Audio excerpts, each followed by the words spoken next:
suis Gérald Fanzetti, je suis peintre verrier, installé à Bayonne depuis 1979.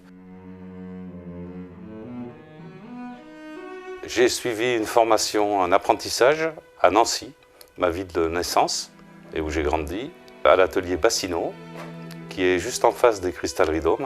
Je garde un très bon souvenir de mes années de formation, parce que d'abord je m'entendais très bien avec Jean-François Hervé, qui a repris cette entreprise, et c'est la découverte d'un métier, et nous étions tous les deux très passionnés et très motivés pour vraiment apprendre au mieux ce métier.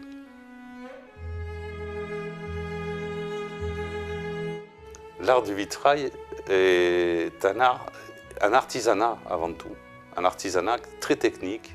Autrefois, les grands ateliers utilisaient des main-d'œuvre spécialisées pour effectuer toutes les étapes de fabrication. Maintenant, il y a très peu de gros ateliers en France et donc les petits ateliers doivent être capables de gérer toutes les étapes de fabrication. Dans l'activité de l'atelier, il y a évidemment le vitrail au plomb de création, le vitrail au plomb restauration, le vitrail ciment, dit dalle de verre. Et j'ai également une activité complémentaire qu'on trouve souvent dans d'autres ateliers.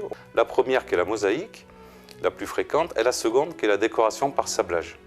Je fais aussi de la sculpture verrier par thermoformage et par assemblage et collage de verre et de cristal de récupération. La majorité de l'activité de l'atelier est la restauration. C'est la demande qui veut ça. Et en création, en fonction des années, on oscille entre 20 et 40% du chiffre d'affaires. Les particuliers sont les premiers commanditaires. Il y a quelquefois des appels d'offres sur des églises. Maintenant, il y a toujours un binôme artiste-artisan. Première étape, c'est le devis qui est important parce que quand on va faire le devis, on va identifier le système de pose. On va, en général, sur les vitraux anciens qui ont plus d'un siècle, on va mettre des adhésifs pour maintenir toutes les pièces ensemble parce que les plombs, au bout d'un siècle, un siècle et demi, il se crée des fissures entre la soudure et le plomb, ce sont deux métaux différents. Donc on dégarnit en périphérie, souvent c'est posé à la chaux. Ensuite, on enlève les parties de séparation qui s'appellent les barlotières et on dépose les panneaux qu'on ramène à l'atelier, qu'on observe avant de les démonter. On fait des relevés de plomb, des frottis. Ensuite, ils sont démontés. On change les pièces cassées. Là, il y a une pièce à repeindre, donc elle va être repeinte. On refait le réseau, on refait un montage. Ensuite, on mastique, on contre-mastique. Et on met les attaches de vergettes et on n'a plus qu'à aller reposer. Parce qu'on assure toujours la dépose et la pose. C'est essentiel. Il y a un principe en conservation, c'est qu'un vitrail qui a le siècle, si on intervient dessus, on refait un réseau neuf. Parce que le réseau, il a une durée de vie. Donc, ce n'est pas la peine d'intervenir sur un panneau ponctuellement avec une restauration qui va peut-être être moyenne de qualité. Il vaut mieux enlever le panneau, changer les plombs et remettre le nouveau panneau. L'intégrité du verre reste toujours une priorité, c'est-à-dire qu'on conserve le maximum de pièces anciennes. Celles qui sont trop dégradées, on les refait, c'est tout.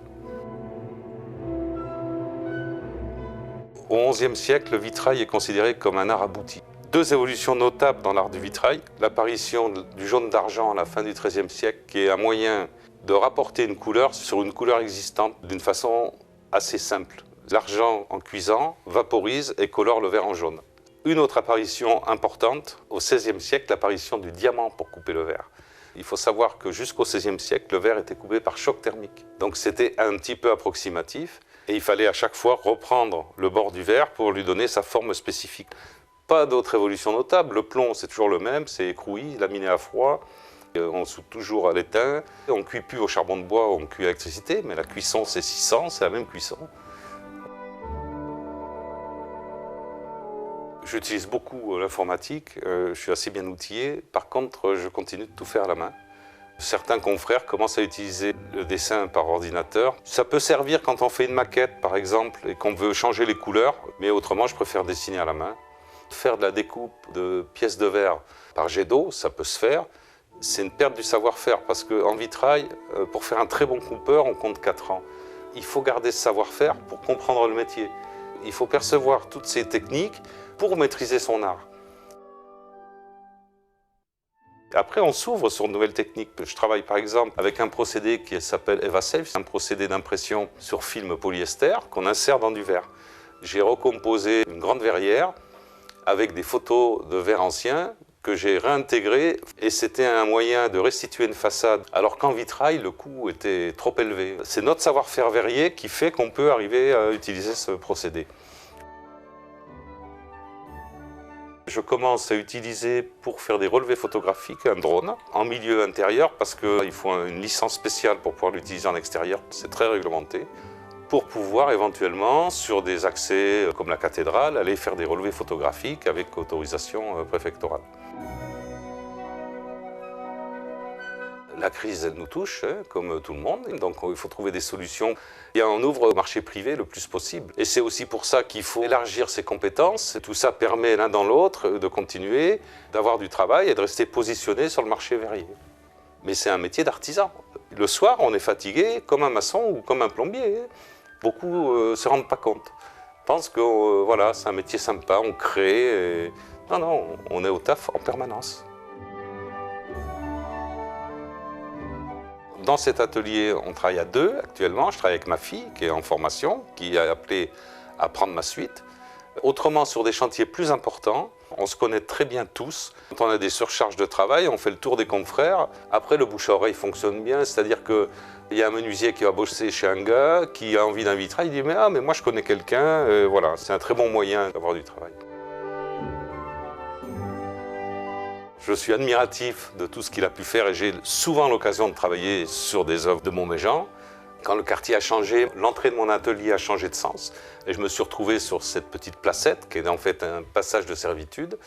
Et je suis allé trouver le maire avec un dossier et c'est passé en commission toponymique et donc mon atelier est passage Jules Montméjean. J'aime beaucoup la coupe, qui est très rigoureuse, qui doit être très très précise. J'aime beaucoup la coupe.